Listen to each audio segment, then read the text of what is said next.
Awesome. All right, where we're going to kick it off today is on page 5. So Bill's story, page 5. And we're starting right at the top of page 5. Now, if you weren't with us last week, what we were seeing last week was Bill Wilson's progression from his I had arrived moment. Oh, Rob, that is lovely of you. You don't have to be helping as much. Oh, that is delightful. Thank you. Uh, so we got some help. Lovely. Focus, Paige. Bill Wilson, he had his I had arrived moment. The weapon of drink and speculating on Wall Street was working. And then, oh, life was good. But there was the stock market crash that plunged the United States and the world into the Great Depression. And Bill Wilson has this moment where he's not going to jump. He's not even considering suicide. He goes to Canada. Am I right? The Canadians? What up? We know what's up. And so he goes to Montreal and he gets back in the financial, like, oh, he is back. He's making money. He's got his power. He's got his prestige. But due to the inability for him to control his drinking, he gets fired. And what we see is we see the progression of the consequences of his alcoholism. And so, top of page 5, it says, I became an unwelcome hanger on at brokerage places. And you know that idea. Bill Wilson is showing up to the places where he used to be the man in charge, running the show. People were following his ideas.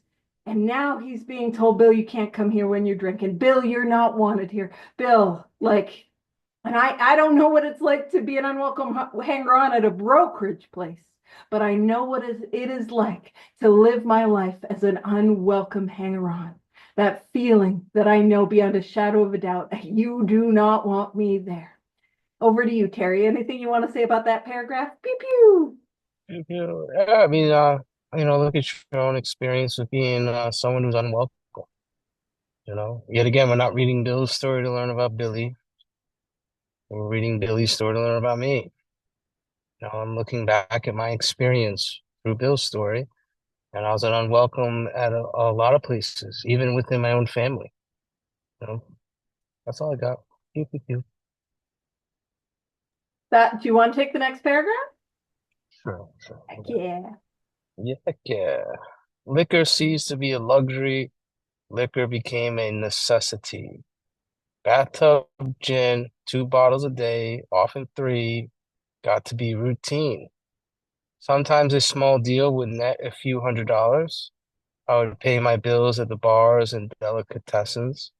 This went on endlessly, and I began to awaken very early in the morning, shaking violently.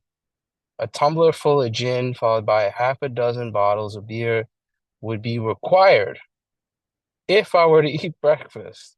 I love that. Nevertheless, I still thought, ding, ding, ding, I still think I could control the situation. There were periods of sobriety which renewed my wife's hope. Whoa. I kind of noticed the progression of Bill's drinking, all the way up to page 5. It started out with, I felt like a leader, I felt important, I have arrived, all that stuff. And now liquor seems to be a luxury. It became a necessity. Who's experienced with that? Who drank like that? Who got high like that? Like I couldn't, like it said, I couldn't even have breakfast. At one point, I would never, I still thought, my thinking, I still thought that I had the idea of control because I still had a job. I had a successful job. I still had a wife. She was still with me.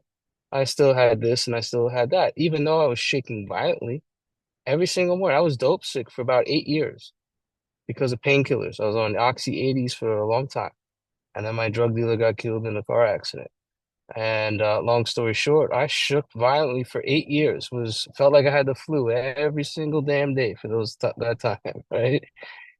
I could not even eat breakfast without taking something in order for me to eat. Was that your experience? Remember reading Bill's story to learn about me? Did I drink like Bill? Did I get high like Bill? You can just change drugs and whatever, right? I like how it says, right? This is funny, right? So think about how selfish this is.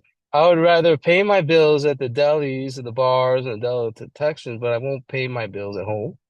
Who's done that? I need to pay back my drug dealer or he's gonna kill me. Or I need to pay back the barkeep so I could get a drink at the bar later on, right? Or I need to just pay this person back so I could get blah blah blah. But I can't just be a normal functioning human being and pay my regular bills. No wonder why we were broke as the joke when we came in here. And I like these periods of sobriety renewed my wife's hope, my wife and I we spoke on Thursday together, which was kind of wild. I was super nervous. You know, when I got 1 year sobriety, I wanted to, shout the chime bells and all that stuff when I hit the 1 year mark, and I wanted to speak and blah blah blah. And I had a sponsor said, no, no, no, no, no, no, buddy. What you're gonna do is have your wife or significant other speak on your behalf for what happened in the last year. I'm like, oh shit. All right. That didn't happen, right? Because I wasn't being a demonstration of how it works at home or a demonstration of the words in this book. Yeah, I'm sober. Look at me. Look at me. Trust me. I renewed my wife's hope because I'm not high or drunk today, but I could still be selfish and inconsiderate. Sober. All right. It could still be a tornado roaring through the lives of other people. Sober. And my wife and I did a talk, and then my God, she blew me away. I was nervous. I was tongue-tied. I had sounded like I had rocks and marbles in my mouth, and my wife just blew it away. And you know what she hit me with? She hit me like when she first saw me when she came to Minnesota. She like that was the first time I saw your eyes. I've been married. I've known my wife since I was 14 years old. I've been married 5 years previous, actually longer than that, 3 years previously to her, with her actually just as a boyfriend, girlfriend for 5 years prior to that. And she told me she never seen my eye. I was fresh skinned, I was glowing. There was something about my eyes. Now, this time she noticed something different, that I'm being consistent, right? Yeah, now my wife's she doesn't just have hope, she has faith in me. I mean, she trusts me home with an autistic child by myself. She trusts me to go pick up her family yesterday for Thanksgiving, four members of her family, and drive them back over here without not scared that I'm going to be drinking and driving. You know, I've not only renewed my wife's hopes, I've given her faith. And that all had to become through a track record, right, of hope, right? This faith that Terry was actually being a demonstration of it, right? Yeah, you could take away the drugs and the alcohol and stuff like that, but I could still be a POS without it. Now, if you're here right now, and I recommend that we're studying this book way down to the word, right?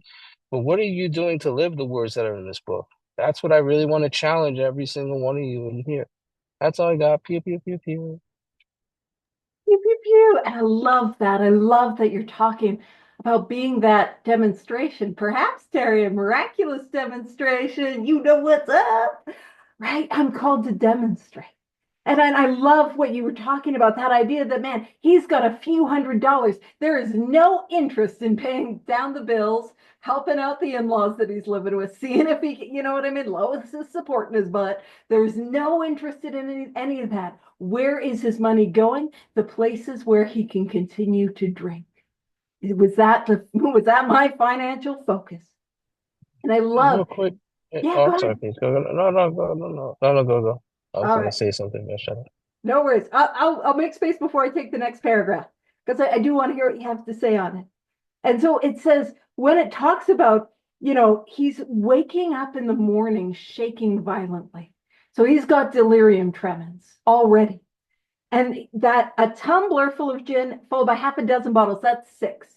So he needs a tumbler of gin and a six pack in the morning before he can eat breakfast. Now, I want to pause right there. Let's say Bill Wilson is a newcomer.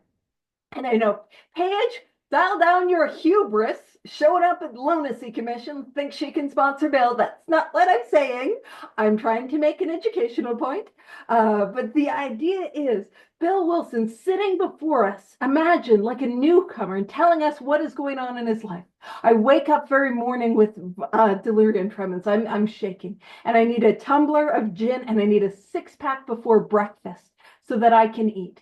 If we are looking at Bill and we are talking to Bill, we are getting very serious in our tone and saying, man, you are in trouble. You are in trouble. And Bill is like, nevertheless, I thought I could control the situation. I got it. And so can I relate to that idea of the denial that I have? People in my life being very concerned about my drinking, my drug use, my compulsive, whatever brings you to this all-inclusive study. The people were concerned. And I'm like, no, I got it. No, I got it. I got it. Right? I got it my way to death. And I want to point out when it talks about the periods of sobriety, which renewed my wife's hope, he is not a daily drinker 24/7, 365. He's having spurts of drinking and still periods of sobriety. Because if you're like me, you're reading this book and you're like, I'm nothing like Bill. And I just want to point out, I'm a lot like Bill, quite a bit. And then Terry, say the thing you were going to say before I take that next paragraph. Pew pew. Yeah, I'm reflecting on my experience with this, and like I had a friend, my friend in sober living. He was my roommate, saved my life. I miss him dearly. He's still drinking, but I still miss him as a friend. Um, but like he said something to me that was just I can't shake, and it just popped up here, and that I'm reading this to reflect on my life because I have a what he said. He said he had a superpower, and his superpower is he has a built-in forgetter of the past. And it's that's why we work with new people. That's why we read the big book out loud to people so that we can reflect on our own experience. I don't just hang around people to keep it green. I mean, that's pretty selfish. like like I hang around new people to be enthused today, right? I get inspired when I'm hanging around with you guys, but I get to reflect on who I was previously. Talking about my wife, talking about this, talking about being dope sick for I could forget all that, and all of a sudden, I am an agnostically inclined individual. This is a path that happens to me. I believe there's a God, but won't work for me. So I still have some thought of control. And what's going to happen is I'm going to start bumping heads with you. I'm going to be resentful, angry, blah, blah, blah. I'm going to be so disturbed and so upset and so blah, blah, blah that I'll be going insane sober. And I love what Chuck sees. Some people need a drink to pop that balloon, right? Some people, instead of a drink, you need more God. But I love what Chuck C talks about. He said, I drank to preserve my sanity. Like, and if things are getting really, really difficult, alcoholism demands treatment. It does. And either more God steps or more booze. Some people need that pop, that balloon pop. I recommend that you go towards the road of inspiration, right? That's all I got. Back to you, Paige. Pew pew. And as you're talking, in the ninth tradition in the 12 and 12, it talks about how Alcoholics Anonymous, and then we can extrapolate to any other 12-step fellowship, is only two disciplinarians. We need no others. Great love and great suffering. And my job is to be a demonstration of the great love, of the power that is available on offer, a demonstration of the great love that is these 12 steps. But like you said, alcoholism, drug addiction, codependency, overeating, undereating.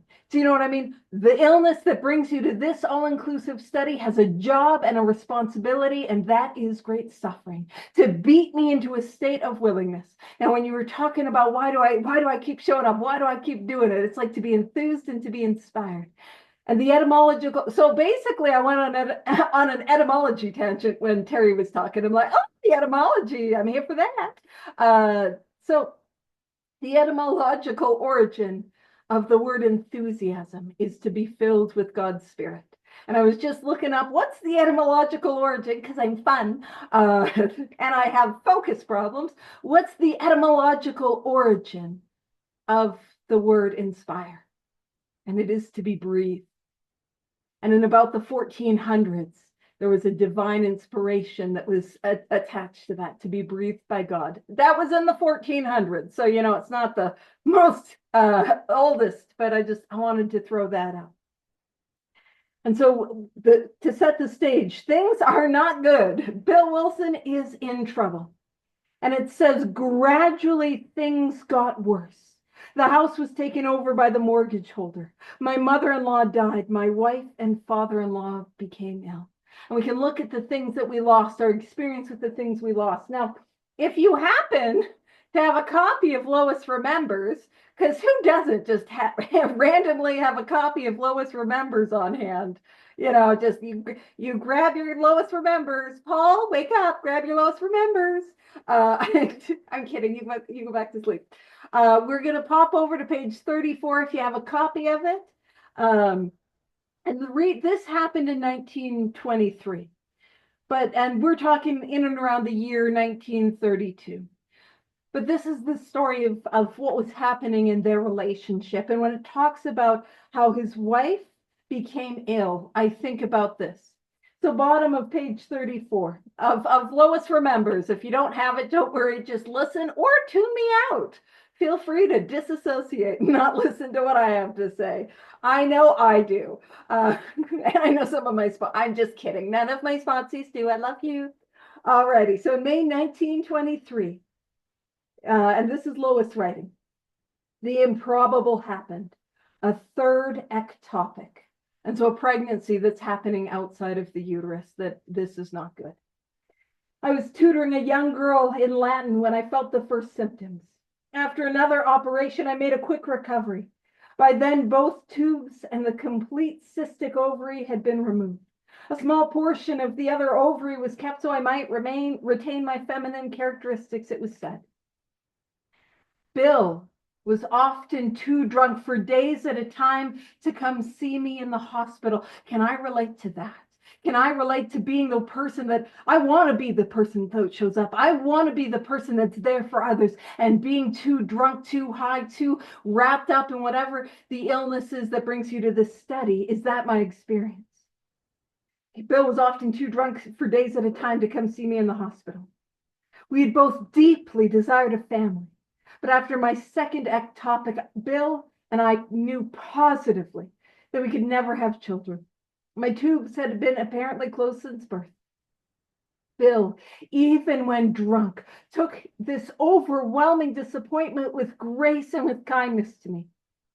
But his drinking had increased steadily. It seemed that after all hope of having children had died, his bouts with alcohol had become even more frequent. I knew I had done nothing to prevent our having children, yet somehow I could not help feeling guilty. So how could I blame him for the increase in his drinking? You see, I'm the one going on this path of self-destruction. And there is harm that I cause to those who love me. They blame themselves for something that they didn't even do. Like, that is harm that I cause, that I can't even see. And it says, this kind of thinking made me try harder to understand him and to be tolerant when he was drunk. But there were many times when I lost my temper. He never hit me, but I hit him. I remember with shame one time toward the end of his drinking, when I was so angry as he lay drunk on the bed, that I beat his chest with both fists as hard as I could. Several years after we learned we could never have children of our own, and when we finally felt financially able, probably the I had arrived time, we applied to the Spence Chapin Child Adoption Agency for a baby. As time went on, we heard nothing. We inquired several times, and the agency always replied that the suitable child had not yet been found. But Bill was always sure the real reason was his drinking. Only a short time ago in 1974, I learned this was so. We had given to the Spence Chapin the names of a few of our friends as references. One of my best and oldest friends responded to the agency by saying she considered we would not make reliable parents. because Bill drank to excess. And can I relate to that? Maybe not exactly that, but can I relate to being the type of person that I am killing dreams. I am destroying futures. Do you know what I mean? I am the reason that these dreams are being crushed. Can I relate to that? Hurting people in ways I never wanted to hurt people. Is that my experience? Over to you, Terry, to speak on whatever. Pew pew. Yeah, that was powerful. It brought up a memory to me. I spoke at the Bronx, big book, and it was on Anna Grant, The Wind Stopped Blowing. It was about, say, three years ago. And I was telling my wife, I was like, hey, I'm going to speak on this, blah, blah, blah. And then she brought up a story that, and I didn't know this, when you're drinking and getting high, and what I did is I I drank for oblivion. I drank for, yeah, I didn't want to be a part of this world. I wanted to be on planet Pluto the whole time, right?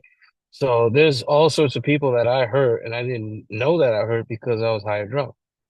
And she mentioned to me that when she was in the hospital, her sister died at the age of 30, blood clots. Her dad died at the age of 50, blood clots. And she had blood clots in her lungs, so it was very serious. And she called me and let me know what was happening. And this is what she told me. She said, I said that I could care less if I lived or died. That's what I told her. And I don't remember saying that. I don't remember, and then she blamed herself for that, thinking that she was pushing me away or thinking that, that she had so much internal destruction because she couldn't help me or she felt guilty of what was going on in my life, right? We put people through the ringer, and look at your experience with doing that, I mean, I think I said this a long time ago on the studies, ask God to show you where, you more can be revealed to you with certain relationships.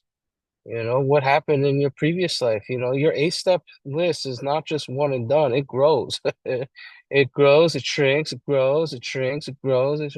If you're missing something, you feel disconnected or you feel off, you don't feel spiritual, just first, God has a 24/7 hotline, give him a call and be like, hey, God, is there anything I should be revealed to? Is there anything you could show me or anything I could do or be of service or whatever you want to say? And a lot of things have been brought up to me just by contemplation, prayer, meditation. A lot of additional things come up when I'm reading the big book out loud to people, like especially during that 5th step. I'm like, damn, I did that too. Like, oh shit, I gotta make amends there, or damn, I did that as well, Um, you know, this is serious, yeah, I'll stop there, Paige. We'll keep going about Well, it. you can take the next paragraph. Okay, okay, cool. Then I got a promising business opportunity. Stocks were the low point, 1932. I somehow formed a group to buy. I was to share generously in the profits. Then I went a prodigious bender, and that chance vanished. I mean, look at the ways of things are pretty bad for Bill as is, right? And what is he doing is he's looking at means of control and management of his life and throwing himself into business, which is what? Something that's worked for him prior. Old idea. Some of us had to let go of our old ideas unless the result was nil, right? I forgot how to say it. Damn, I'm off on my game, right? And my quoting game is off. No, the results were nil until we let go, absolutely, right? Or some of us try to hold on to. Look at your old ideas. What ways have you tried to control and manage your life? And are you still happy?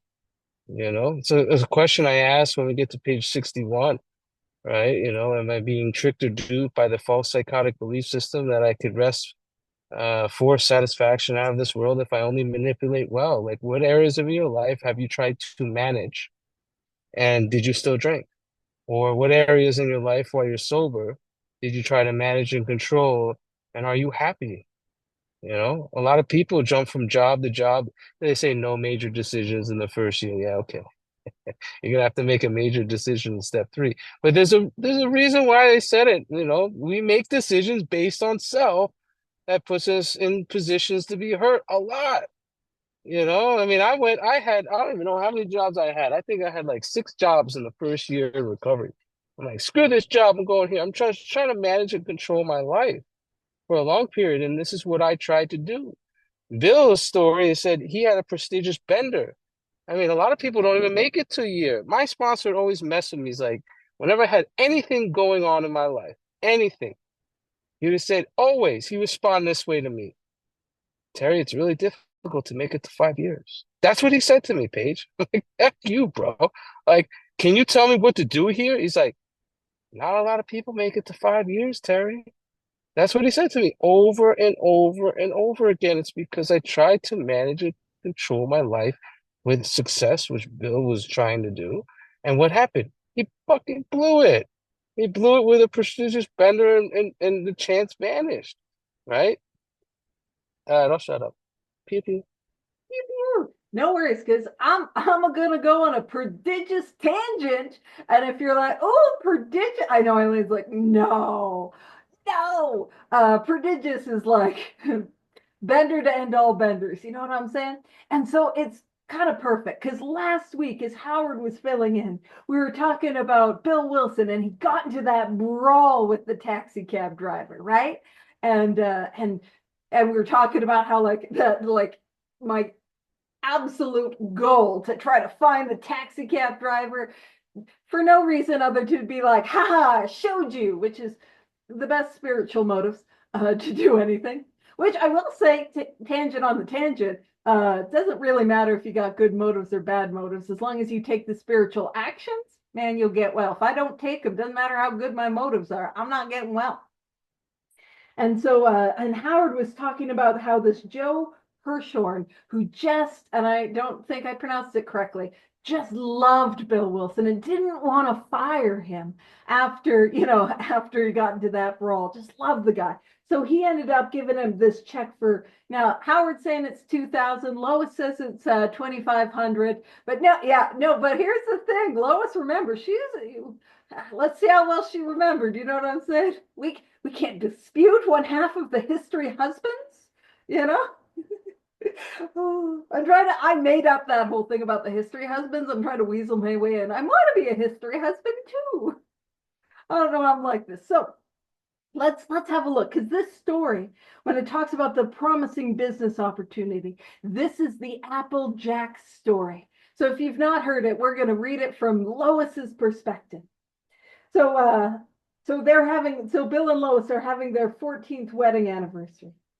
So it says our dinner celebration at a swanky restaurant was, of course, preceded by cocktails, which added to what he had already swallowed, made Bill uninterested in food. So I just want to point out, Bill Wilson pre-gaming before going out to cocktails. Anyone ever do that? I got a pre-game.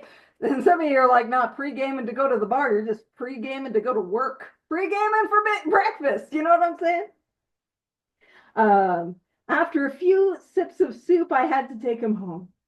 The next day, he asked me to give back the check. So Bill Wilson shows up, gives the check to Lois, like, here we are. The next day, he asked for it back. Have I ever done something like that? Oh. I was shocked and disappointed, but believed him when he said he needed it for an exciting new investment company. I know I've done some Al-Anon work and I qualify for Al-Anon. I don't know if I would have believed him. You know what I'm saying? It was for that. He wasn't lying, but I don't know if I would have bought it. For an exciting new investment company that was being formed with him as a manager. He had always been able to sell himself and his ideas, so even as late as 1932, in the downward plunge of his drinking career, he was able to pull himself together and impress a coterie of wealthy friends with his knowledge and ability. These men included the founders of the new company, Arthur Wheeler, Frank Winnis, to whom my brother-in-law, Hobo Swentzel, had introduced Bill. I know the names back then, like, make sure you write down it's Hobo. You don't need to know this. But there was a proviso. They had heard about Bill's drinking, and the contract stated that if he drank during the life of the company, he would be automatically out. Yeah, sorry, 182, top 83 for Lois remembers if you have a copy of it. Why wouldn't you? If it's completely normal not to. Don't feel like you need to get Lois remembers to hang out with us. You're all the cool kids. We love you. Uh, and and keep in mind the lens that I'm taking through, and Terry and I, we're trying to put ourselves in Bill's story and see Bill's story in our lives. And so what I'm looking for is the cycle. So if he's got a proviso that Bill Wilson cannot drink for the life of his company and he's diving in, what that means is he has sworn off. I am not going to drink for the life of this company. Have I ever had a swearing off like that?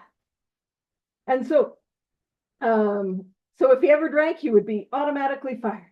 So the opportunity for Bill to get back into Wall Street.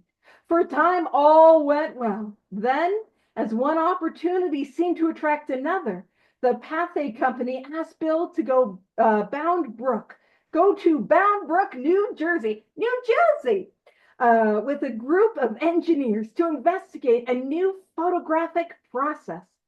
Bill was glad to have an extra chance to retrieve his good reputation. And it didn't interfere with his other project. So he's sober. You know, when you get sober and sort of life starts stacking on opportunities. And we can see why Terry's sponsor would be saying, kind of like, hey, Terry, none of that's going to keep you sober. You know what I mean? So Bill's got opportunity. In the evenings at Bound Brook, the men sat around playing cards and drinking. As Bill was on the wagon and never liked cards, so Bill is sober and he never liked cards, he became more and more bored. Now, his problem is not that he is bored. I'm just going to tell us his problem is that he is an alcoholic and the first drink is inevitable. And she says, when we were first married, I had to try to teach him bridge, but he didn't seem to be able to distinguish the jack from the king. So he's probably not a candidate for Gamblers Anonymous. So as the evening wore on, he became curious. What was that big jug that was going around? And that's the Apple Jacks that Howard put a picture of in the chat. Upon hearing it was Jersey Lightning, he thought, I've never had any. Wouldn't it be awful if I should go to my grave without ever having tasted Jersey Lightning? Boom. So that was it. The mental obsession. It doesn't say that in Lois, but that is it. The mental, you know, I got sober before White Claw was a thing. And I'll tell you what White Claw probably tastes like. Pitiful and incomprehensible demoralization. You know what I mean? Probably for this silly little drunk. So that was it. Whenever the jug circled, he helped himself and again, with the inevitable result. So he got drunk. But this time the result was far reaching. He had broken his contract. This was a very serious thing to Bill.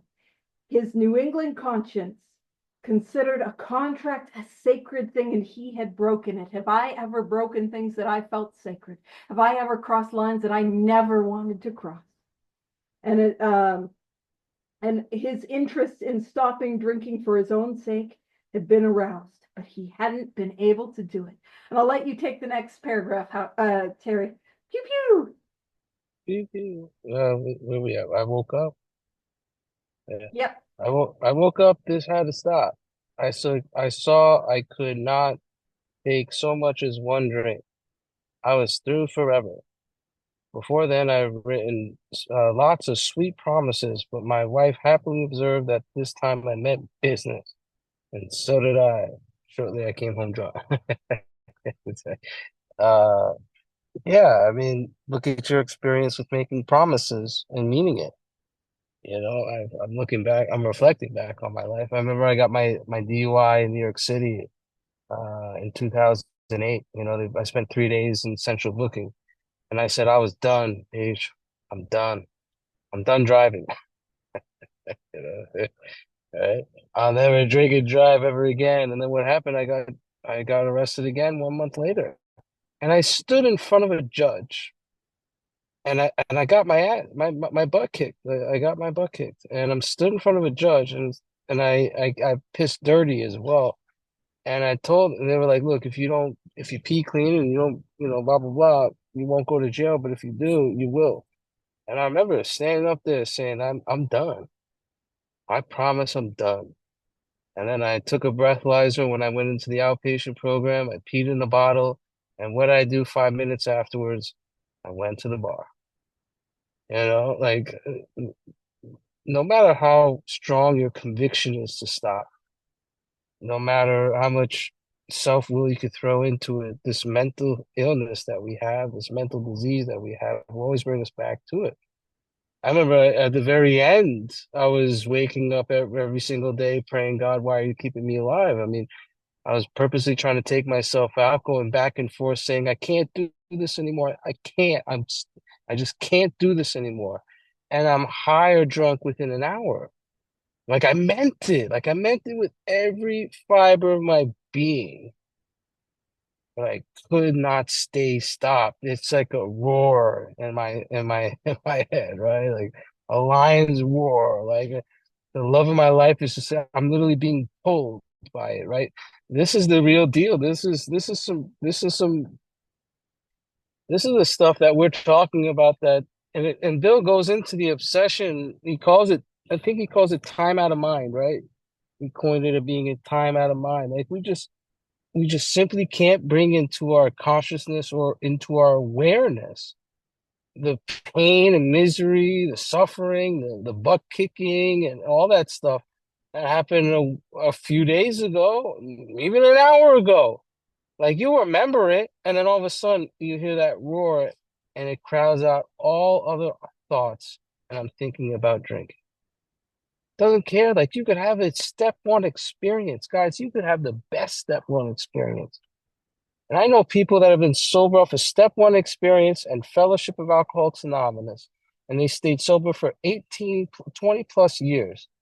And they wanted to kill themselves at 20 years sober because they had no solution. They never did the steps.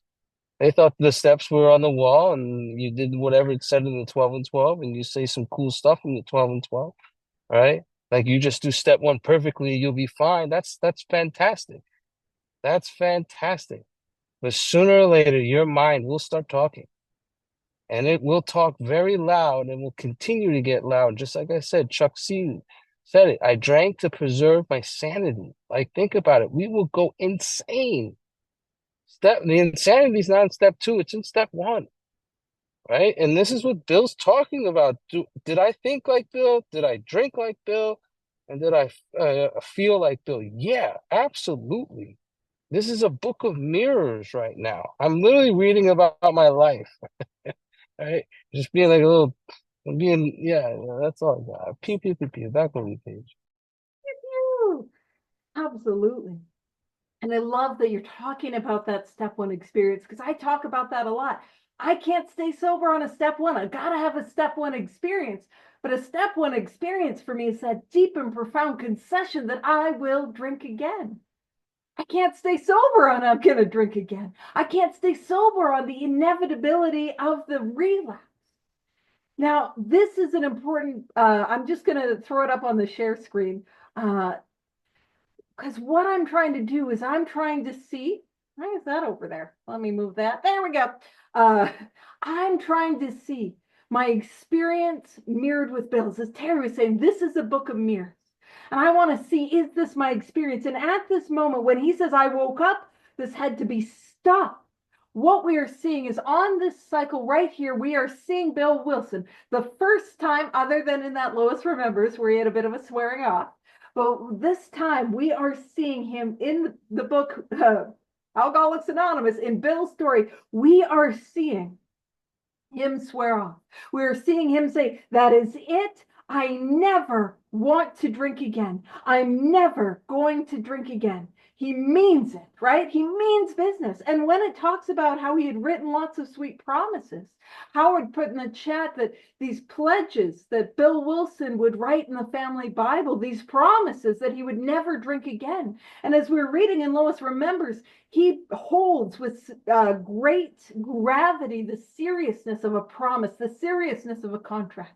And we're going to see that is not enough to keep him sober. And we can look at all the promises, all the swearings off that I made, and that is not enough. So this time he means business. And Lois is like, yes, he does. I agree. And let's see what happens. So it says, so if you're in that paragraph, make a little note if you're writing in your book, that is him swearing off. Then it says, shortly afterward, I came home drunk. There had been no fight. Where had been my high resolve? I simply didn't know. It hadn't even come to mind. Someone had pushed a drink my way and I had taken it. Was I crazy? I began to wonder, for such an appalling lack of perspective seemed near being just that. So Bill Wilson swore off. He is the horror of the Applejack story, the humiliation. He is the gossip, probably not that important, but the gossip of the town all over New England, all over New York, New Jersey. People are talking about how he messed up. And he is driven by this willpower. I do not want to do it again. And a drink is pushed in front of him. And what kicks in is the mental obsession. And you can make a little note in your book with that paragraph, write mental obsession, because that is what happened. And there is absolutely no defense. In that moment, he wasn't able to think of the Applejack story, the whiskey lightning or the Jersey lightning. He wasn't able to think of the consequences. He wasn't able to play the tape through to the end. He wasn't able to remember the promise that he had made. And that is the power of the mental obsession. Pew pew. Over to you, Terry. Yeah, this stuff is no joke. This is, where's my high resolve? Resolve means willpower. Like, where's it at? Right? And it took him. Was I crazy? And it gives us the definition of insanity, right? The lack of, was it appalling lack of perspective seemed near just being that. It just also says that on page 37, right? This time out of mind. Like, I just don't see it. The singular thought, which is an irrational thought, that just crowds out all of the thoughts. Right? It's just a fantasy, it's a story that's in your head, a talker that's in your head, a liar that's in your head. This stuff is real and it pushes out all of the stuff, man. So it says, renewing my resolve, I tried again. I kind of notice it's like on a seesaw. Right? Good times, drank again. Good times, drank again. Good times, drank again. Was that your experience? Renewing my resolve, my willpower. This is I mean my as I like to talk about, right? On page what is it? Jimmy's story and Fred's story. I tried again. Some time passed and confidence began to be replaced by cocksureness. I could laugh at the gym mills. Now that word I, had what it takes. One day I walked into a cafe to telephone. In no time I was beating on the bar, asking myself how it happened. As a whiskey rose to my head, I told myself I could manage, control, manipulate better next time, but I might as well get good and drunk then, and I did. Now, why do I keep emphasizing the word I? Is because this is what selfishness and self-centeredness looks like. The I, me, mine shuffle. Let me give you an example. I don't feel like going to a meeting. Anyone said that before? I don't feel like going to the Lunacy Commission tonight. Paige is gonna read from freaking Lois Remembers the entire damn time. I don't like this, man. What's up with my time? Anyone mess with your time before? What about your nap time? My nap time. I like my nap time. What about my bank account? My bank account. What's up with that, right? What's up? I want to watch my shows, not what my wife likes. She likes, the gossip and the high school stuff.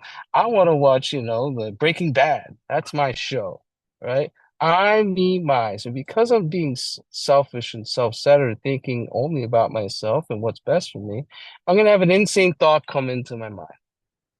And I'm gonna take action on that insane thought. I'll have no defense because I'm living off of self-will only, or I'm a self-will run riot kind of cat. And what's gonna happen is I'm gonna take that action and go drink. Look at Bill's story. Look how fascinating this is. On the top of six. Now I have what it takes, right? I got this. And I forgot the story. I think he was, yeah, I think Howard and Paige could help me out with the story behind this. I guess he was talking to some dude, right? About like, oh, how crappy, blah, blah, blah, FYI was. And all of a sudden they go to the bar and he drinks, right? And they're like, dude, what are you drinking for, right? I don't know. I butcher the history. Those guys are the history guys. But check this out. One day, randomly, I walked into a cafe to telephone someone. So picture this. Bill's walking into a bar to call someone. That's it. Or a cafe, just to call someone. And this is what he does. He walk into the bar, hypothetically, let's just say, and he's looking for the telephone. Where's it at? Where's it at? Maybe what takes 3 to 5 seconds to find a phone, right? Visually speaking. And then you look at the bar. You're like, oh, let's go to the bar. So Bill's walking to the bar now. What does that take? Maybe 2 to 3 seconds. So he gets to the bar. Maybe there's people there already there, right? Drinking. He's got to find a seat. So he finds a seat. What is that? Another 5, 10 seconds. He sits down, waits for the bartender to walk back and forth so that he can get his attention. Maybe he's throwing his hand up. What is that, a minute or two? So he's got a minute or two plus, and this is all time out of mind stuff. He's not even thinking. This is a strange mental blank spot. Gets the bartender, orders his gin, right? He's waiting for the bartender to make the drink, gets the drink, takes a drink, puts it down, takes another drink, and all of a sudden he's like, hold on. As the whiskey rose to my head, I told myself I could manage, but what he said, in no time, I was beating on the bar, asking myself how it happened.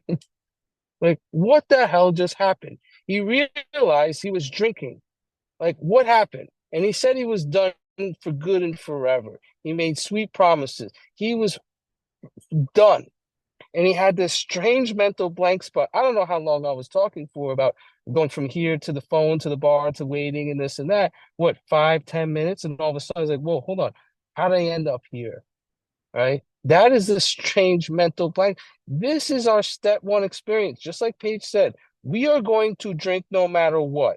Either we're going to have a thought about it or a dream about it. Who's ever dreamt about getting high and drunk? I have, right? It's going to creep in over and over, very loud in the beginning of recovery, but it's going to randomly hit you moments in sobriety as well. And there's going to be a time, if you're being so selfish and so self-consumed and don't want to care about anyone else, right? What's going to happen is you're going to have an insane thought and you'll go into a strange mental blank spot. I'll give you my most recent experience, and happens to do with my father. I was super selfish and super self-centered the day prior to that. I'm not less enthused about AA. I don't have really anyone to work with. I got a lot of time on my side. Let's take a nap. My dad's like, hey, can we meet up? I was like, yeah, let's meet up on Saturday, blah, blah, blah. Saturday comes up. I'm exhausted from working freaking 30, 40 hours of overtime that week. I want to take it easy, right? I want to chill. I, me, my. I, me, my, right? And what happened? I took a nap, told my dad, hey, can we just meet up the following week? What happened? The next day he died. I could have spent that day with him, hanging out with him the day prior to his death. But what I did is I made a decision based on self that put me in a position to be hurt. I had an awakening. I had an awareness where I was being self. I had a step 6 experience after my father died. I was like, damn, I'm a lazy POS. And I know sloth is just one of the 7 deadly sins which go under the umbrella of selfishness, right? The I, me, my stuff, man. This is the stuff that'll take you out. If you think alcohol is your problem, most likely you're going to die of the disease of alcoholism. This is the deal. If I don't get out of self, if I don't get off stage, if I continue listening to the story that's in my head, I'm going to have a mental blank spot. I don't give a shit how much time. Sorry for my language, Howard. I know Howard beat me up last time. Sorry, Howard. Sorry. If I don't do this, what's going to happen is I don't care how much time you have literally in your life. If you have X amount of years or not. If you're being selfish, you're being self-centered, and the I, me, my's are running rapid, you're hurt, threatened, or interfere with all the time, you're full of jealousy, you're full of resentment, you're full of fear, which are all manifestations of self, my thinking, what's going to happen is you're going to have an insane thought that overrules all other thoughts, even the God thoughts. You'll hear God talking to you. I heard God speaking to me all the time, but I crowded it out because I had a singular thought, because I was consumed with myself. I had too much of me between me and you, and too much of me between me and God. And I will have an insane thought and I will take a drink. That's why we build a relationship with the now. That's why we build a relationship with God, because the insane thought happens in the now, but who else is chilling there? So is God. So may you find him now, right? That's a time frame. If you build a relationship with God right here, right now, living a life of inspiration and enthusiasm for helping other people and doing the best, trying your best to live these principles or go along with, I like that's how I say, along with spiritual lines, right? We're not perfect, but we strive for the perfection which is of God, right? I want to grow up on a daily basis. This was a growing up situation that happened with my father. And ever since then, I had that step one experience, the real surrender with sloth. I have not been slothful since. I've been inspired to go to meetings and not think about myself. I've been inspired to go to meetings and think about you. That's a transformation of thought over time. Now, bad things are going to happen. What's going to happen is that you're going to be in fit spiritual condition when it happens, and you'll be carried through these situations. I'm tangent anonymous over here. I'll just shut up and go back to you. Heck no, absolutely powerful.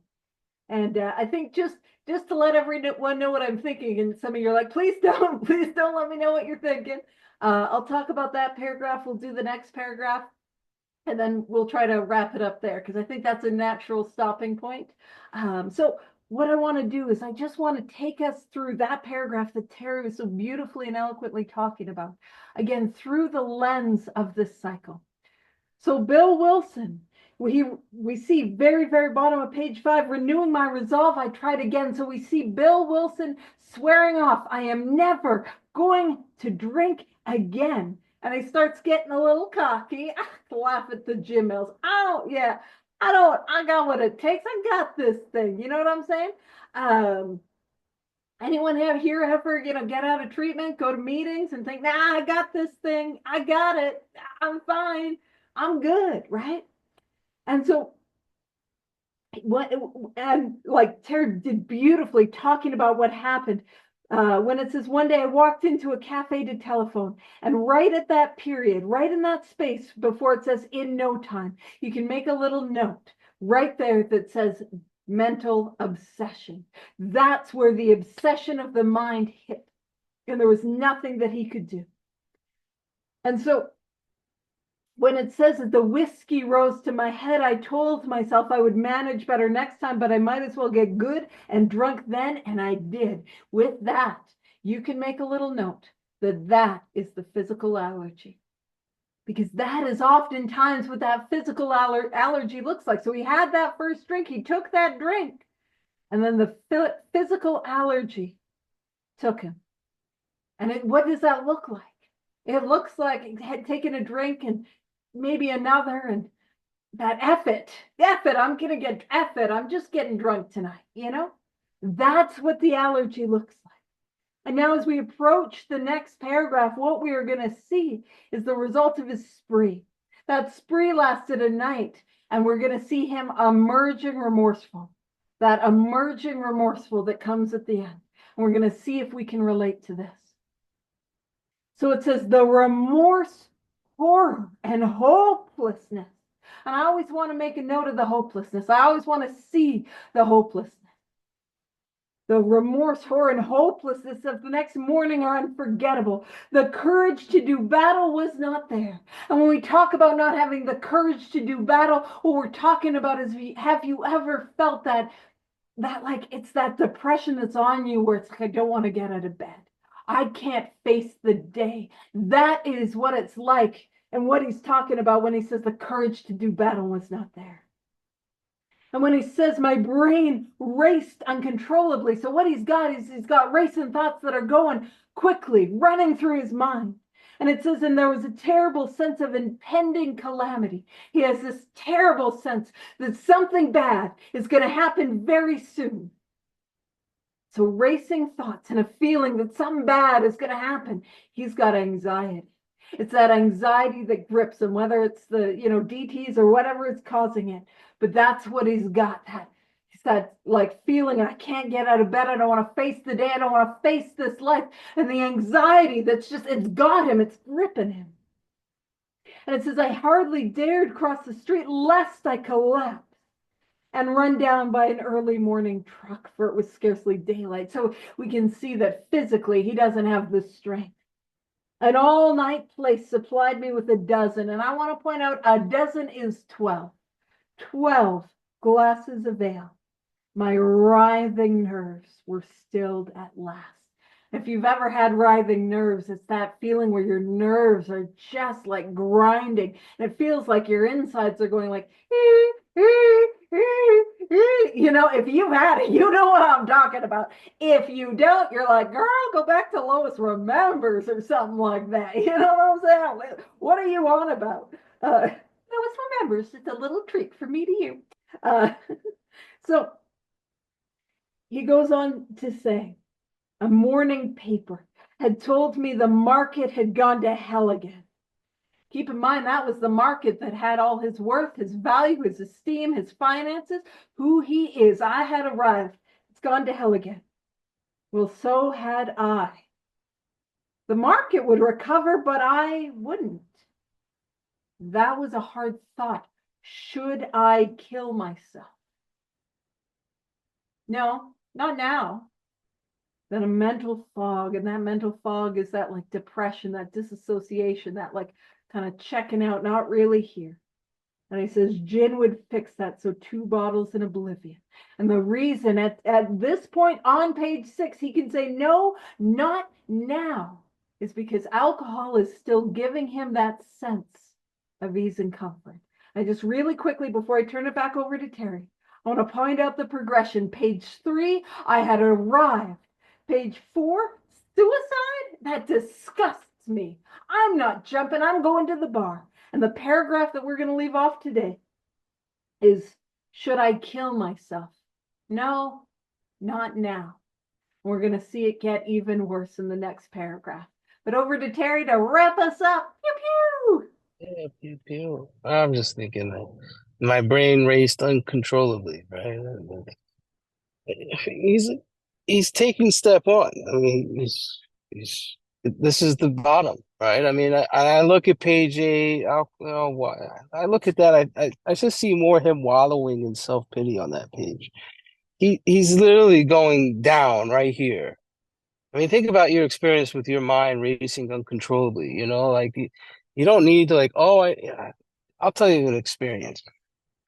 What I did is I thought I needed to go through the steps a lot with different other people to have a new experience. Let's go start at step 1 again. I need to take step 1 again. What I didn't understand is that I was using the steps, so I was using the principles to manage my life. I didn't get that. What I'm having right now is an experience of reflection of my past. I took step 1 prior to here. Right. I took the first step. You can't shake this from me. You can't teach this pain to me. I know this pain. Like I know Paige, I know Mary, I know Howard and Kathy. I know these people. This is an experiential step. I'm experiencing step 1 and reflecting on it. What I would like to do is you ever hear a good speaker? I don't know why this popped into my head. You hear a good speaker, like, damn, that sounds cool. I want to sound like them. I want to have a recovery like them, Look, take me through the steps again, right? I didn't understand that I'm using the steps and the principles to manage my life, to control my life, when I could just be reading the big book out loud to another individual and have an experience and a reflection of my step 1 experience, which will catapult me into doing the things that I don't want to do today. Right? What about some unfinished amends? Anyone got unfinished amends? Uh-oh. I don't see any hands up. That's pretty scary, right? I know someone in this room has unfinished amends. Oh, Kathy, I see Kathy there. Emily, there's some unfinished amends. This is a reflection right here for us who have some unfinished amends. Bobby, unfinished amends. And I'll tell you the deal with unfinished amends. It's like driving around in a car, like I'm doing right now, and I got a flat tire, and I'm hoping and wishing that flat tire goes away. Because why? I think I got this under control. I'm okay now. I'm doing good now. I have this sense of feeling okay because I have time away from a drink. I have a good job. I have my family back and blah, blah, blah, blah, blah. But I want to go through the steps with someone else so that I could feel better, look better. I'm using the steps to control my life. That's BS. That's BS. This is me experiencing what it felt like back then. And why do I continue doing the work that I do today? Stuff like this has happened to me where I've read the big book out loud and Paige is reading it out loud to me right now. I'm like, damn, I gotta go make amends to my dad right now because there's some unfinished amends to my dad. Like there's some things that popped up into my mind, right? Like this is stuff that we're talking about, right? And I just wanted to throw this out there. Like we could, if yeah, I'll just shut up because I'll start crying. That's all I got. Well, thank you so much, Terry. We love you. We're so glad you're with us. And yeah, what I'll do is I'll stop the recording. We'll kick it off right where we left off next week. So uh, stick around and we'll wrap up with the Serenity Prayer. So thank you, guys.